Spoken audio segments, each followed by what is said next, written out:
Friends, आज मैं आपसे शेयर कर रही हूँ बहुत मज़ेदार मसालेदार बैंगन आलू की रेसिपी। फ्रेंड्स, आप यकीन जानिए ये इतने मज़ेदार बनते हैं कि अगर आपके फैमिली मेंबर्स में जो बैंगन नहीं खाते वो भी इस रेसिपी से बने बैंगन आलू बहुत शौक से नोश फरमाएंगे। अस्सलाम वालेकुम फ्रेंड्स, उम्मीद है आप सब खैरियत से होंगे। ये मैंने 2 अदद दरमियाने साइज के बैंगन लिए हैं जो कि वजन में तकरीबन हाफ केजी हैं।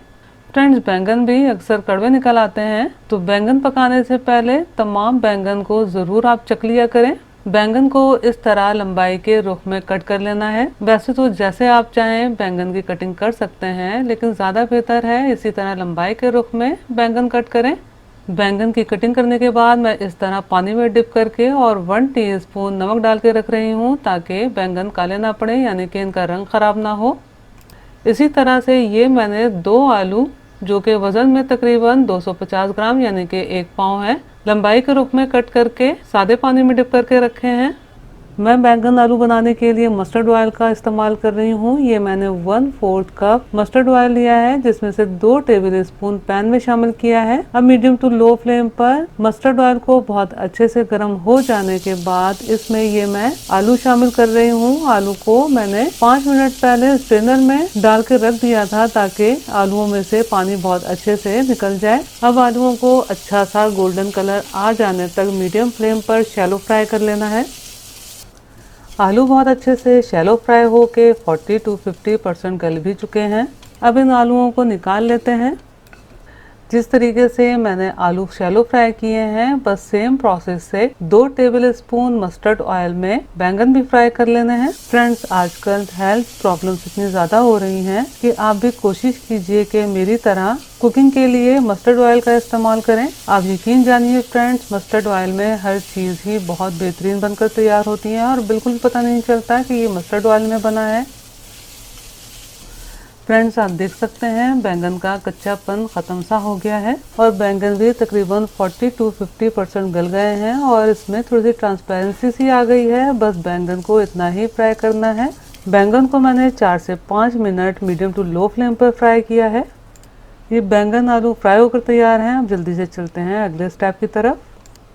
अब ये बाकी बचा हुआ मस्टर्ड ऑयल मैंने पैन में शामिल कर दिया है।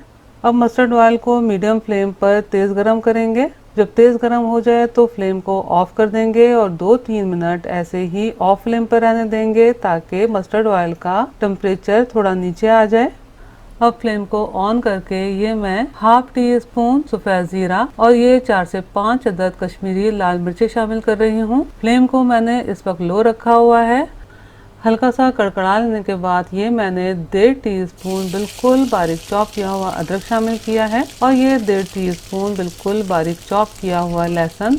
अब लहसुन अदरक को लो फ्लेम पर हल्का सा कलर चेंज होने तक फ्राई कर लेना है। फ्रेंड्स, आप पिसे हुए लहसुन अदरक का भी इस्तेमाल कर सकते हैं, लेकिन बहुत बेहतर है इसी तरह चॉप या क्रश किए हुए लहसुन अदरक का इस्तेमाल करें। लहसुन अदरक बहुत अच्छे से फ्राई हो गया है। अब इसमें ये हाफ कप बिल्कुल बारीक चॉप की हुई प्याज शामिल कर रही हूँ। प्याज को भी हल्का सा कलर चेंज होने तक फ्राई कर लेना है। आप देख सकते हैं प्याज का हल्का सा कलर चेंज होकर प्याज बहुत अच्छे से नरम हो गई है। अब इसमें ये 2 दरमियाने टमाटर पिसे हुए शामिल किए हैं। अब इसमें चंद मसाले शामिल कर रही हूँ। हाफ टी स्पून नमक, 1 टीस्पून कश्मीरी लाल मिर्चें, हाफ टी स्पून हल्दी पाउडर, 1 टीस्पून धनिया पाउडर।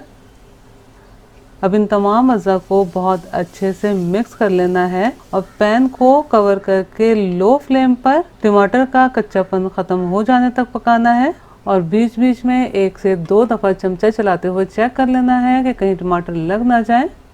टमाटर को मैंने बिल्कुल लो फ्लेम पर 4 से 5 मिनट पका लिया है। आप देख सकते हैं टमाटर ने काफ़ी हद तक तेल भी छोड़ दिया है। अब इसमें ये बैंगन और आलू शामिल कर लेते हैं। ये मैंने तकरीबन 2 से 3 टेबल स्पून दही लिया है। दही में हाफ कप पानी शामिल किया है। अब दही को पानी में बहुत अच्छे से मिक्स कर लेना है। अब इसे पैन में शामिल कर लेते हैं। अब इन तमाम अज़्ज़ा को आपस में इस तरह से बहुत अच्छे से मिक्स कर लेना है। मीडियम फ्लेम पर तमाम अज़ा को बहुत अच्छे से मिक्स कर लेने के बाद पैन को कवर करना है और जो पैन में मौजूद पानी है खुश्क होने तक बिल्कुल लो फ्लेम पर पकाना है और बीच बीच में चेक करते हुए 2-3 बार चमचा चला लेना है कि कहीं हमारी हांडी लग ना जाए। आप देख सकते हैं पैन में मौजूद पानी बिल्कुल खुश्क हो गया है और ये बहुत मज़ेदार बिल्कुल भुना भुना सा आलू बैंगन तकरीबन बनकर तैयार है। अब इसमें ये मैंने 1/4 टीस्पून पिसा हुआ गरम मसाला शामिल किया है, 1 टीस्पून कसूरी मेथी, ये 4 से 5 हरी मिर्चें लिए हैं जिन्हें दरमियान में से मैंने काट लिया है। अब इन तमाम अज़ा को बहुत अच्छे से मिक्स कर लेना है। फ्रेंड्स, सालन को 2 से 3 मिनट दम पे रखना है ताकि जो अज़ा मैंने भी शामिल किए हैं उनका फ्लेवर बहुत अच्छे से सालन में आ जाए और ऑयल भी सेपरेट हो जाए। लेकिन इस वक्त मुझे हांडी बहुत ड्राई सी लग रही है, इसलिए इसमें मैं ये 3 से 4 टेबल स्पून पानी शामिल कर रही हूँ। पानी को बहुत अच्छे से मिक्स कर लेने के बाद इसमें ये थोड़ा हरा धनिया शामिल किया है। अब पैन को कवर करके बिल्कुल लो फ्लेम पर 2 से 3 मिनट दम पर पका लेना है। ये हमारा बहुत मज़ेदार आलू बैंगन बनकर तैयार है। आप इसे चावल के साथ या घर की रोटी के साथ सर्व कीजिए। अगर आपको मेरी रेसिपी पसंद आई हो तो लाइक कीजिए, अपने दोस्त अहबाब में शेयर कीजिए और मेरे चैनल को सब्सक्राइब करना और बेल बटन को क्लिक करना बिल्कुल भी मत भूलिएगा। अल्लाह हम सब का दस्तरख्वान हलाल रिस्क से वसी तर फरमाए, आमीन। मुझे भी अपनी दुआओं में याद रखिएगा। अपना बहुत ख्याल रखिएगा। अगली रेसिपी की वीडियो तक के लिए अल्लाह हाफिज़।